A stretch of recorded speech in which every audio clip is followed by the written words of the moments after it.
আসসালামু আলাইকুম ওরহমতুল্লাহি ওবারাকাতুহ।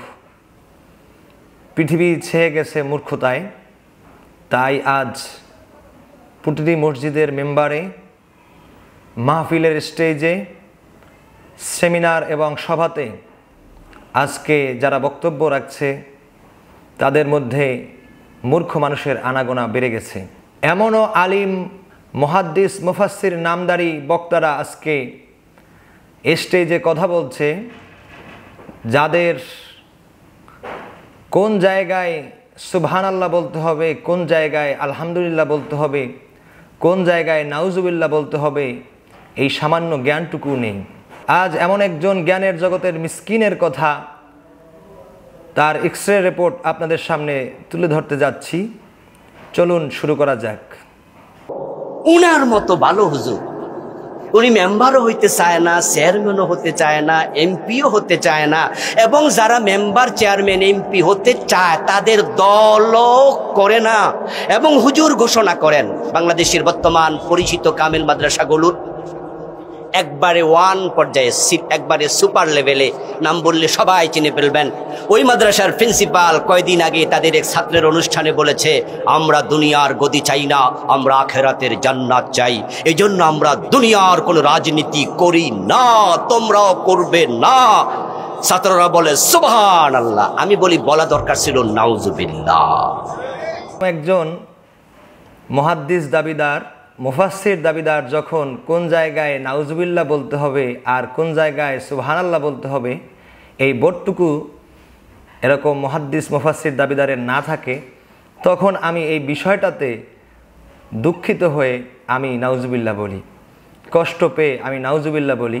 আল্লাহর কাছে আশ্রয় চাই আমরা, যে এই ধরনের আলেম নামের জাহেলে মুরাক্কাবে গায়রে মুফিদ থেকে আমরা যেন আল্লাহ রব্বুল আলমিনের কাছে আশ্রয় পেতে পারি, এজন্য আমরা নাউজুবিল্লাহ বলি। এই বক্তা সাহেব তার বক্তব্যের মধ্যে যেই প্রিন্সিপালের কথা বলেছেন, যেই প্রিন্সিপাল মহোদয়ের কথা বলেছেন, সেটা আপনারা হয়তো অনেকেই বুঝে ফেলেছেন। আমি সেই ভিডিওটি দেখি নেই, আসলে তিনি বলছেন কিনা বা এভাবে বলছেন কিনা, বা ছাত্ররা এরকম সুবহানাল্লাহ নাউজুবিল্লাহ বলছে কিনা, এই বিষয়টা আমি দেখিনি। কিন্তু সত্যিকার অর্থে ছাত্ররা যদি এরকম বলে থাকে সুবহানাল্লাহ, তাহলে সুবহানাল্লাহ বলাটাই ঠিক। কারণ রাসূলুল্লাহ সাল্লাল্লাহু আলাইহি ওয়াসাল্লাম আমাদেরকে গদি চাইতে, ক্ষমতা চাইতে, শাসনভার চাইতে নিষেধ করেছেন। আমি এই মুফাসসির, মুহাদ্দিস নামধারী বক্তা সাহেবের সৌজন্যে আমি মাত্র 3টা হাদিস উপস্থাপন করব। যদি তিনি চান তাকে আরও ভুরি ভুরি হাদিস দেয়া যাবে, কিন্তু সময়ের সংক্ষিপ্ততার কারণে তাকে মাত্র 3টা হাদিস আমরা তার সৌজন্যে পেশ করব। এর মধ্যে একটি হাদিস যেটা বুখারী শরীফের 7147 নম্বর হাদিস, এবং একই হাদিস মুসলিম শরীফের 1652 নম্বর হাদিস, যেটা আব্দুর রহমান ইবনু সামুরাহ রাদিয়াল্লাহু তাআলা আনহু বর্ণনা করেছেন।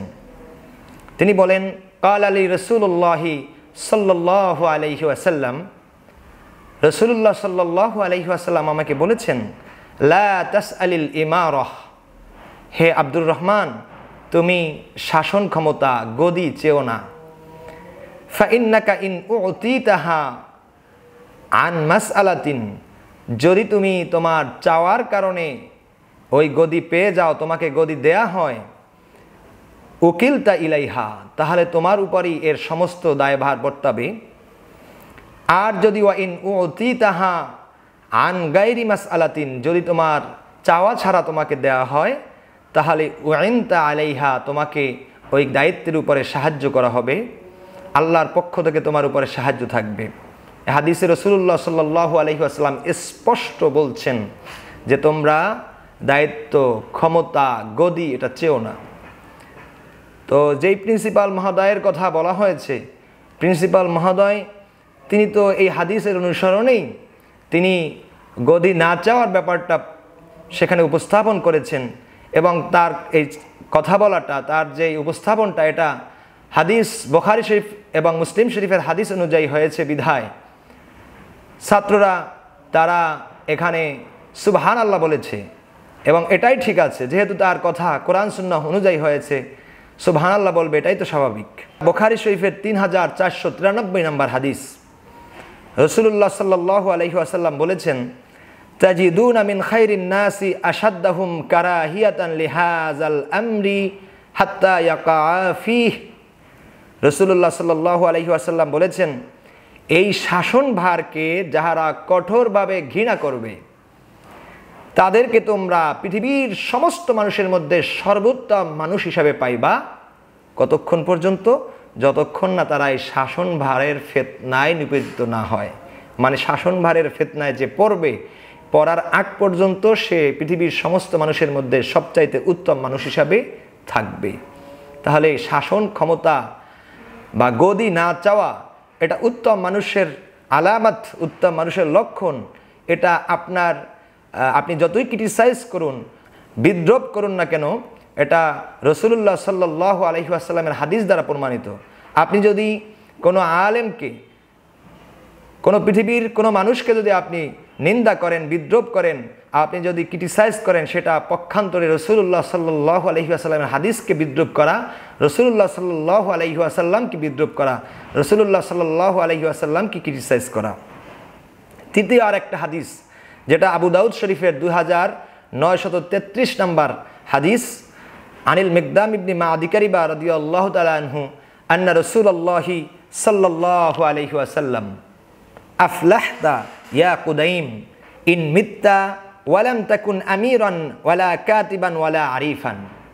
রাসূলুল্লাহ সাল্লাল্লাহু আলাইহি ওয়াসাল্লাম মিকদাম ইবনু মাদি কারিবা রাদিয়াল্লাহু তাআলা আনহুকে বলতেছেন, হে কুদাইম, তুমি যদি শাসক, সচিব অথবা মোরল মাতুব্বার হওয়ার আগেই পৃথিবীর থেকে চলে যেতে পারো, মৃত্যুবরণ করতে পারো, তাহলে তুমি সফল কাম। রাসূলুল্লাহ সফলতার মাপকাঠি দিয়ে দিলেন শাসনভার গ্রহণ না করতে চাওয়াকে, মোরল মাতুব্বার হতে না চাওয়াকে, সচিব হতে না চাওয়াকে। তো এই তিনটি হাদিসের মাধ্যমে আমরা বুঝতে পারি যে কোনো ব্যক্তি যদি শাসন ক্ষমতা না চায়, শাসন ক্ষমতা অথবা কোনো দায় দায়িত্ব অথবা কোনো গদি কামনা না করে, রাসূলুল্লাহ সাল্লাল্লাহু আলাইহি ওয়াসাল্লামের শরীয়ত সম্মত কাজ হবে, রাসূলুল্লাহর সুন্নাহ মাফিক কাজ হবে। এবং এটাকে যদি কেউ ব্যঙ্গ করে, সেটা পক্ষান্তরে রসুলকে ব্যঙ্গ করা, রসুলের শরীয়তকে ব্যঙ্গ করা হবে। যদি তোমরা আরও গদি করো, চেয়ার করো, চেয়ার চাও, ক্ষমতা চাও, শাসনভার চাও, তাহলে আমি দুটো হাদিস শুনিয়ে দিচ্ছি। এই হাদিস দুটি শুনে তারপরে আরও যত খুশি তুমি চাও। একটা হাদিস যেটা ইমাম আহমদ তার মুসনাদে আহমদের মধ্যে 8627 নম্বর হাদিসে আলোচনা করেছেন। রাসূলুল্লাহ সাল্লাল্লাহু আলাইহি ওয়াসাল্লাম বলেছেন, ওয়াইলুল লিল উমারা ওয়াইলুল লিল উরাফা ওয়াইলুল লিল উমানা লা ইয়াতামান্নায়ান্না আকওয়ামুন ইয়াউমাল কিয়ামাতি আন্না নাওয়াসিয়াহুম মুআল্লাকাতুন বিসসুরাইয়া ইয়াতাজালজালুনা বাইনাস সামাই ওয়াল আরদ ওয়া আন্নাহুম লাম ইয়ালু আমালা। রাসূলুল্লাহ সাল্লাল্লাহু আলাইহি ওয়াসাল্লাম বলেছেন, ধ্বংস হোক যারা গদিওয়ালা আছে, ধ্বংস হোক যারা মোরল মাতুব্বর, ধ্বংস হোক যাদের কাছে আমানত রাখা হয় তারা। একদল মানুষকে কিয়ামতের ময়দানে আকাশের ধ্রুবতারার সাথে তাদের কপালের সামনের চুলগুলো লটকিয়ে দেওয়া হবে, আর তখন তারা সেখানে আসমান আর জমিনের মাঝখানে ঝুলতে থাকবে, আর তারা বলতে থাকবে, হায় আফসুস, হায় আফসুস, আমরা যদি ক্ষমতা না পাইতাম, আমরা যদি দায়িত্বশীল না হইতাম, আমরা যদি গদিওয়ালা না হইতাম, তাহলে কতই না ভালো হতো। আপনার যদি কিয়ামতের ময়দানে এরকম সুরাইয়া তারকার সাথে চুল ঝুলন্ত অবস্থায়, চুল লটকানো অবস্থায় আসমান আর জমিনের মাঝখানে আপনার যদি ঝুলতে মনে চায়, তাহলে আপনি আরও গদি চান। আমাকে ডেকে কোনো লাভ নাই, কারণ আমি ঝুলতে চাই না, বিধায় আমাকে ডেকে আপনার কোনো লাভ নেই, আমি আসবো না। রাসূলুল্লাহ সাল্লাল্লাহু আলাইহি ওয়াসাল্লাম বলেছেন, ইন্নাল আরাফাতা হাক্কুন ওয়ালা বুদ্দা লিন-নাসি মিন উরাফা ওয়ালাকিন্নাল উরাফা ফিন-নার। মোরলগিরি এটা একটা সত্য বিষয়। মানুষের জন্য কিছু মানুষ মোরল থাকা, কিছু মানুষ নেতা থাকা এটা দরকার। তবে যারা মোরল হবে, যারা নেতা হবে, তারা জাহান্নামে যাবে। এখানে হাদিসের দ্বারা উদ্দেশ্য অধিকাংশ যারা মোরল আছে, অধিকাংশ যারা মাতুব্বার আছে, নেতা আছে, তারা জাহান্নামে যাবে। তো ওই পথ, ওই গদি বা ওই যে চেয়ার, ওই চেয়ারের কামনা করা মানে হচ্ছে জাহান্নামের দিকে এগিয়ে যাওয়া। আল্লাহ সুবহানাহু ওয়া তাআলার প্রতি যারা ঈমান এনেছে, রসুলের প্রতি যারা ঈমান এনেছে, যারা ইসলাম বিশ্বাস করে, যারা কোরআনকে বিশ্বাস করে, হাদিসকে বিশ্বাস করে, তারা কখনোই গদি চাইতে পারে না, তারা কখনোই গদি বা ক্ষমতা বা চেয়ার কামনা করতে পারে না।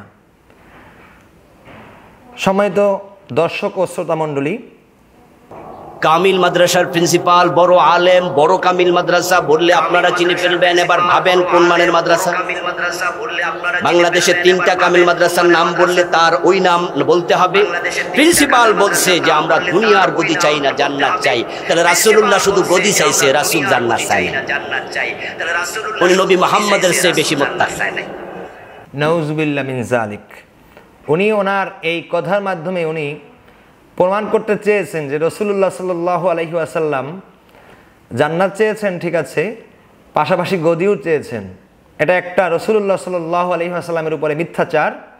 রাসূলুল্লাহ সাল্লাল্লাহু আলাইহি ওয়াসাল্লাম কখনই গদি কামনা করেন নাই, কখনই তিনি শাসনভার চান নাই।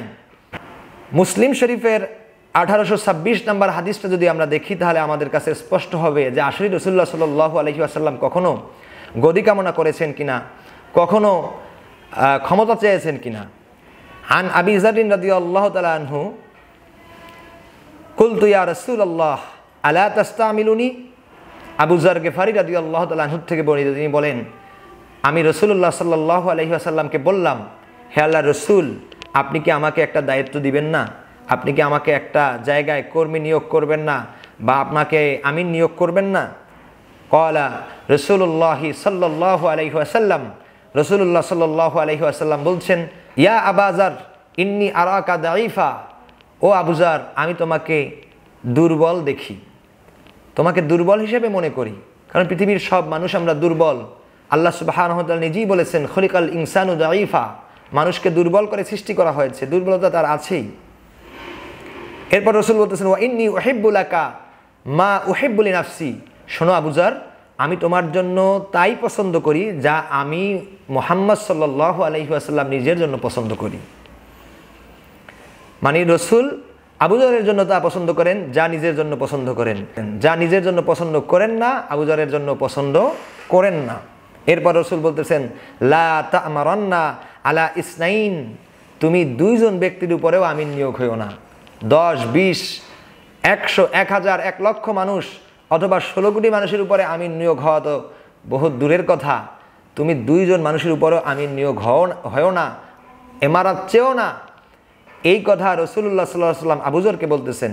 মানে আবু যারকে যখন রাসূল সাল্লাল্লাহু আলাইহি ওয়াসাল্লাম বুঝাতে চাইলেন যে তোমার জন্য আমি পছন্দ করি না, তুমি এমারত চাও, তাহলে এর দ্বারা কি প্রমাণ হয় আগের বাক্যের মাধ্যমে যে রাসূল সাল্লাল্লাহু আলাইহি ওয়াসাল্লাম নিজেও নিজের জন্য এমারত চান না। যেহেতু আগেই বলে নিয়েছেন, আমি তোমার জন্য তা চাই যা আমার জন্য চাই, আর আমি তোমার জন্য তা চাই না যা আমার জন্য চাই না। সম্মানিত সুধী, রাসূলুল্লাহ সাল্লাল্লাহু আলাইহি ওয়াসাল্লাম মদিনায় এসে কেন শাসন করেছিলেন, এরকম একটা প্রশ্ন আপনাদের থাকতে পারে। রাসূলুল্লাহ গদি চান নাই, সাল্লাল্লাহু আলাইহি ওয়াসাল্লাম গদি চান নাই, কিন্তু কেন মদিনায় এসে শাসন করলেন? রাসূলুল্লাহ সাল্লাল্লাহু আলাইহি ওয়াসাল্লাম মদিনায় এসে শাসন করেছেন, আল্লাহ সুবহানাহু ওয়া তাআলা তাকে শাসন করার নির্দেশ দিয়েছেন বিধায় শাসন করেছেন। আল্লাহর নির্দেশ পালনের জন্য। নিজে গদি কামনা করেন নাই।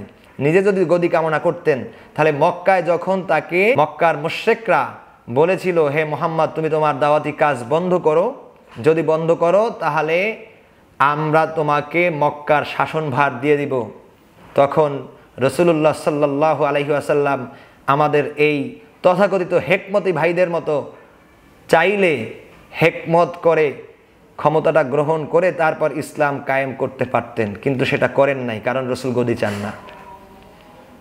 আমরা দেখেছি যুগ যুগ ধরে আমাদের হেকমতি ভাইয়েরা তারা বিভিন্ন প্রলোভনে নিজেদের অস্তিত্বকে বিলীন করে দিয়েছে। ৭১ আমরা দেখেছি তারা পাকিস্তানের প্রলোভনে পাকিস্তানের পক্ষ অবলম্বন করেছে। আমরা দেখেছি সেই ৭১ পরবর্তীতে তারা কখনো আওয়ামী লীগের প্রলোভনে প্রলুব্ধ হয়ে তারা বিএনপিকে গালমন্দ করেছে, আবার কখনো আমরা দেখেছি বিএনপির প্রলোভনে প্রলুব্ধ হয়ে তারা আওয়ামী লীগকে গালমন্দ করেছে। আবার আমরা এখন 25 সালে এসে দেখি তারা, আওয়ামী লীগ তো বিতাড়িত, বিএনপি তারা বিপক্ষে আছে। এবার ভারতের প্রলোভনে পড়ে ভারতের রয়ের এজেন্ট স্পষ্ট, যার ব্যাপারে আমরা সবাই জানি, যার মাধ্যমে এই বাংলাদেশে বহু আলেম ওলামা নির্যাতন নিষ্পেষণের শিকার হয়েছে, মাধ্যম ছিল যেই মানুষ নামের কলঙ্ক ভারতের রয়ের এজেন্ট, তার সাথে আতাত করে তাদের ওই ভারতের প্রলোভনে আজকে তাদেরকে প্রলুব্ধ হতে আমরা দেখি। কিন্তু রাসূলুল্লাহ সাল্লাল্লাহু আলাইহি ওয়াসাল্লাম এই ধরনের হিকমত কখনো করেন নাই। কারণ কি? কারণ হচ্ছেন রাসূলুল্লাহ সাল্লাল্লাহু আলাইহি ওয়াসাল্লাম কখনো গদি চান নাই, ক্ষমতা চান নাই, চেয়ার চান নাই, বিধায় তিনি কখনো এই ধরনের হিকমত অবলম্বন করেন নাই। আল্লাহ রাব্বুল আলামিন যখন তাকে খেলাফতের দায়িত্ব দিয়েছেন, রেসালাতের দায়িত্ব দিয়েছেন, শাসনভার দিয়েছেন, আল্লাহ রাব্বুল আলামিনের নির্দেশ পালনার্থে তখন সেই দায়িত্ব পালন করছেন। সম্মানিত সুধী, আমাদের এই বক্তা সাহেব তিনি একটা দলিল শেষে দিয়ে গেছেন, আমরা সেই দলিলটা একটু শুনি। আপনাদের কাছে আমার জিজ্ঞাসা, এই আয়াতটা কোরআন মাজিদে এখনো আছে না নাই? তাহলে উনার এই আলোচনাটা কোরআনের পক্ষে না বিপক্ষে? অতিমত্তা মানে বুঝাইলেন যে আমাদের দুনিয়ার কোনো, তাহলে রাসূল ক্ষমতা চেয়েছিল লোভে পড়ে নাকি? প্রশ্ন তো করা যায় নাকি? প্রশ্ন তো আসবে। সম্মানিত সুধী, আমরা দেখেছি উনি একটি দলিল দিয়েছেন কোরআন শরীফের আয়াত দিয়ে, এবং প্রিন্সিপাল মহোদয়কে উনি এই আয়াতের বিরোধী শক্তিতে দাঁড় করিয়েছেন। ওয়াজআলনি মিন লাদুনকা সুলতানান নাসিরা, আর আপনি আমাকে আপনার পক্ষ থেকে সুলতান এবং নাসির দান করুন, সুলতান এবং নাসির আপনি আমাকে দান করুন। উনি এই আয়াতের হয়তো ব্যাখ্যা ওনার মতো করে নিয়েছেন যে এখানে সুলতান এবং নাসির দ্বারা শাসন ক্ষমতা বা গদি বোঝানো হয়েছে, আর রাসূলুল্লাহ সাল্লাল্লাহু আলাইহি ওয়াসাল্লাম এই আয়াতে গদি চেয়েছেন। ওনার বক্তব্যের দ্বারা এটাই বোঝা যায়, কিন্তু আসলে পৃথিবীর কোনো মুফাসসির, কোনো তাফসির কারক, পৃথিবীর কোনো তাফসিরের কিতাবে এমনটা আছে কিনা আমাদের দেখার দরকার। আমরা যদি এক্ষেত্রে পৃথিবীর বিখ্যাত তাফসিরগুলো দেখি, তার মধ্যে একটি প্রধানতম তাফসিরের গ্রন্থ হচ্ছে তাফসির ইবনে কাসির।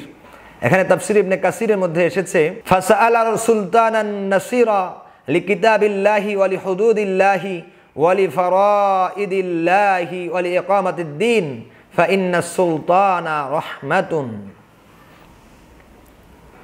এখানে ইবনে কাসির রাহিমাহুল্লাহ তাআলা বুঝাচ্ছেন যে সুলতান মানে হচ্ছে আল্লাহর রহমত। ইমাম মুজাহিদ রাহিমাহুল্লাহ তাআলা বলেছেন, যেটা তাফসির ইবনে কাসিরের মধ্যে এসেছে, সুলতানান নাসিরা মানে হচ্ছে হুজ্জাতান বাইয়িনাহ, মানে সুস্পষ্ট দলিল। আল্লাহর পক্ষ থেকে রাসূলুল্লাহ সাল্লাল্লাহু আলাইহি ওয়াসাল্লামকে যেন সুস্পষ্ট দলিল দেওয়া হয়, এটা রাসূলুল্লাহ সাল্লাল্লাহু আলাইহি ওয়াসাল্লাম চেয়েছেন। আমরা যদি পৃথিবীর আরেকটা বিখ্যাত তাফসিরের কিতাব তাফসিরে বাগাবি দেখি, সেখানে আমরা একই কথা দেখতে পাই।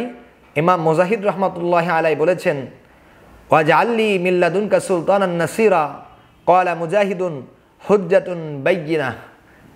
যে সুলতানুন নাসিরা মানে হচ্ছে সুস্পষ্ট দলিল। রাসূলুল্লাহ সাল্লাল্লাহু আলাইহি ওয়াসাল্লামের কাছে রাইসুল মুফাসসিরিন খেতাব পাওয়া সাহাবী ইবনু আব্বাস রাদিয়াল্লাহু তাআলা আনহুর সরাসরি ছাত্র, তার কাছ থেকে তালিম নিয়েছেন যিনি কাতাদা রাদিয়াল্লাহু তাআলা আনহু, তিনি বলেছেন, আলিমান নবী সাল্লাল্লাহু আলাইহি ওয়াসাল্লাম আন্না লা তাকাতা লাহা বিহাযাল আমর ইল্লা বিসুলতানিন নাসির ফাসআলা সুলতানান নাসিরা কিতাবাল্লাহ ওয়া হুদুদাহু ওয়া ইকামাতা দীনিহি। রাসূলুল্লাহ সাল্লাল্লাহু আলাইহি ওয়াসাল্লাম জানতেন যে আল্লাহ রাব্বুল আলামিনের পক্ষ থেকে সুলতানান নাসিরা ছাড়া এই পৃথিবীতে তার দিন কায়েম তার পক্ষে সম্ভব নয়। এজন্য রাসূলুল্লাহ সাল্লাল্লাহু আলাইহি ওয়াসাল্লাম সুলতানান নাসিরা চেয়েছেন। এখন সুলতানান নাসিরা কি? সুলতানান নাসিরা হচ্ছে কিতাব আল্লাহ, আল্লাহর কিতাব, আল্লাহর পক্ষ থেকে রসুলের জন্য সুলতানান নাসিরা। ওয়া হুদুদাহু, আল্লাহ রাব্বুল আলামিনের দেয়া বিধিবিধান, এটা হচ্ছে আল্লাহ রাব্বুল আলামিনের পক্ষ থেকে রাসূলুল্লাহ সাল্লাল্লাহু আলাইহি ওয়াসাল্লামের উপরে সুলতানান নাসিরা। ওয়া ইকামাতা দীনিহি, এবং আল্লাহ রাব্বুল আলামিন কর্তৃক তার দিনকে পৃথিবীর মধ্যে প্রতিষ্ঠা করা, এটা হচ্ছে সুলতানান নাসিরা, রাসূলুল্লাহ সাল্লাল্লাহু আলাইহি ওয়াসাল্লামের উপরে আল্লাহর পক্ষ থেকে সুলতানান নাসিরা। বক্তা সাহেব তিনি তার পোস্টে লিখেছেন যে রাজনীতি করা এটা ফরজ। রাজনীতি বলতে তিনি কোন রাজনীতি বুঝিয়েছেন? রাজনীতি বলতে তিনি যদি প্রচলিত রাজনীতি বুঝিয়ে থাকেন, গণতন্ত্র নির্ভর যে রাজনীতি বাংলাদেশে চলে এই রাজনীতি যদি বুঝিয়ে থাকেন, এই রাজনীতিতে যদি উনি দাওয়াত দিয়ে থাকেন ফরজ বলে, তাহলে তার এই কথাটা স্পষ্ট কুফরি। কারণ প্রচলিত গণতন্ত্র ভিত্তিক রাজনীতি এটা স্পষ্ট কুফরি, এতে কোনো সন্দেহ নেই। গণতন্ত্র কি? গণতন্ত্র বা ডেমোক্রেসি হলো এমন একটি শাসন ব্যবস্থা যেখানে জনগণই চূড়ান্ত আইন প্রণেতা এবং শাসন ক্ষমতার মূল উৎস। জনগণ যে কোনো সময় তাদের ইচ্ছা মোতাবেক তাদের সংখ্যাগরিষ্ঠের মত অনুযায়ী ভিত্তি করে তারা সিদ্ধান্ত নিতে পারে। যে কোনো বিষয় তারা হালাল হোক হারাম হোক সেটাকে তারা আইন হিসাবে বৈধতা দিতে পারে বা অবৈধতা দিতে পারে। হালালকে তারা অবৈধ বলতে পারে, হারামকে বৈধ বলতে পারে। সংখ্যাগরিষ্ঠতার আল্লাহ শিখালেন ওয়াজআললি মিল্লাদুনকা সুলতানান নাসিরা। আপনাদের কাছে আমার জিজ্ঞাসা, এই আয়াতটা কোরআন মাজিদে এখনো আছে না নাই? আল্লাহ রাব্বুল ওনার এই আলোচনাটা কোরআনের পক্ষে না বিপক্ষে? চূড়ান্ত বিধানদাতা, অতিমত্তা। সংখ্যাগরিষ্ঠ মানুষ মানে বুঝাইলেন যে আমাদের দুনিয়ার কোনো ইচ্ছা কি, তাহলে রাসূল ক্ষমতা চেয়েছিল লোভে পড়ে নাকি? চিন্তা ভাবনা কি, তারা কি প্রশ্ন তো করা যায় নাকি? প্রশ্ন তো আসবে, উনি ক্ষমতা চাইলেন কেন? আল্লাহ ক্ষমতা চাইতে বলেন কেন? পারে না, যেটা আল্লাহ সুবহানাহু ওয়া তাআলা সূরাতুল মায়েদার মধ্যে বলে দিয়েছেন, আমান লাম ইয়াহকুম বিমা আনজালাল্লাহ ফাউলাইকা হুমুল কাফিরুন। নিশ্চয়ই যারা আল্লাহ সুবহানাহু ওয়া তাআলার অবতীর্ণ বিধান অনুযায়ী বিচার ফয়সালা করে না, আইন মেনে নেয় না, তারা কুফরি করেছে, তারা কাফেরদের অন্তর্ভুক্ত। সম্মানিত দর্শক ও শ্রোতা মণ্ডলী, গণতন্ত্র আর ইসলামকে যদি আপনারা পাশাপাশি দাঁড় করান, স্পষ্ট হয়ে যাবে বিষয়টা। গণতন্ত্রে মানুষের ইচ্ছা আইনের উৎস, আর ইসলামে আল্লাহর ইচ্ছাই হচ্ছে একমাত্র আইনের উৎস। সুতরাং গণতন্ত্র ভিত্তিক রাজনীতি আর ইসলামী রাজনীতি বা ইসলাম এক হতে পারে না। কেউ যদি গণতন্ত্র ভিত্তিক রাজনীতি করতে চায় সেটা তার ব্যাপার, কিন্তু সেটাকে ইসলামী রাজনীতি বা ইসলাম কায়েমের একটা মাধ্যম, হেকমত এটা বলে একটা কুফরিকে জায়েজ বলা, আবার সেটাকে মানুষের মাঝে প্রমোট করার জন্য আরও বাড়িয়ে কুফরি ভিত্তিক গণতন্ত্র ভিত্তিক রাজনীতিকে ফরজ বলা, এটা চরম ভ্রষ্টতা, চরম মূর্খতা এবং চরম ভ্রান্ততা, যেটা স্পষ্ট হয়েছে। কারণ যদি একজন মানুষ সে যদি নিজেকে মুহাদ্দিস মুফাসসির দাবি করে, তাহলে কমপক্ষে তাকে মুহাদ্দিস দাবি করতে হলে বাংলাদেশে কামিল জামাতগুলোতে সিয়াসেতটা বা অন্য কোনো হাদিসের গ্রন্থ পড়াতে হয়। অথবা যদি নিজেকে মুফাসসির দাবি করে, তাহলে কমপক্ষে একাডেমিকলি কোনো মাদ্রাসার মুফাসসির দাবি করতে হলে তাহলে তাকে তাফসিরের কোনো কিতাব পড়াতে হয়। কিন্তু আমরা দেখতে পেয়েছি তিনি সিয়াসেতটা পড়ানো তো দূরের কথা, মিশকাত শরীফের পুরো হাদিসগুলো মনে হয় তার পড়া নেই। যদি পড়া থাকতো তাহলে কিতাবুল ইমারাত সে অবশ্যই তার পড়া হতো, এবং কিতাবুল ইমারাতে যে হাদিসগুলো রয়েছে মিশকাত শরীফের মধ্যে, সেগুলো পড়া থাকলে এরকম ভুলভাল মিথ্যাচার আর সে করতে পারতো না। তার মধ্যে যে সমস্ত মিথ্যাচারিতা আছে সেগুলো বন্ধ হয়ে যেত। প্রিয় দর্শক ও শ্রোতা মণ্ডলীকে আমি আহ্বান করব, আপনারা এই ধরনের কোনো মানুষের বক্তব্য শুনে বিভ্রান্ত হবেন না। আমরা ইসলামী রাজনীতি তথা খেলাফত বা শরিয়াত ভিত্তিক যে রাজনীতি আছে সেই রাজনীতিকে বিশ্বাস করি। সেই ক্ষেত্রে আমরা যারা এই প্রচলিত গণতন্ত্র ভিত্তিক রাজনীতি করে তাদেরকে আমরা এতটুকু বিষয় আমরা তাদেরকে ছাড় দিই, তাদেরকে কাফের মুশরিক বলি না। কারণ হচ্ছে তারা একটা কথা বলে যে আমরা জরুরতের কারণে আমরা এই গণতন্ত্র ভিত্তিক রাজনীতিকে নিয়েছি। তো জরুরতের কারণে যদি আপনি গণতন্ত্র ভিত্তিক রাজনীতিকে নিয়ে নেন, ভালো কথা। জরুরতের কারণে একজন মানুষের ঘরে যখন কোনো খাবার থাকে না, কোনো পানীয় থাকে না, সে একটা মরা গরুর গোশত কিন্তু কেটে খেতে পারে, এটা তার জরুরতের কোন কারণে তার জন্য হালাল হয়েছে। কিন্তু এই জন্য অন্যদেরকে ডেকে ডেকে আসো মরা গরুর গোশত খাও, এটা ফরজ, এই কথা বলা নিছক মূর্খতা ছাড়া আর কিছু না। কোনো একজন আলেম নামদারি ব্যক্তি যদি এরকম হারামকে হালাল করে, তাহলে এটা আমাদের জন্য বড়ই আফসোস এবং বড়ই আমাদের পরিতাপের বিষয়। আল্লাহ সুবহানাহু ওয়া তাআলা আমাদের সকলকে সহি বুঝদান করুক। আমিন। আসসালামু আলাইকুম ওয়া রাহমাতুল্লাহ।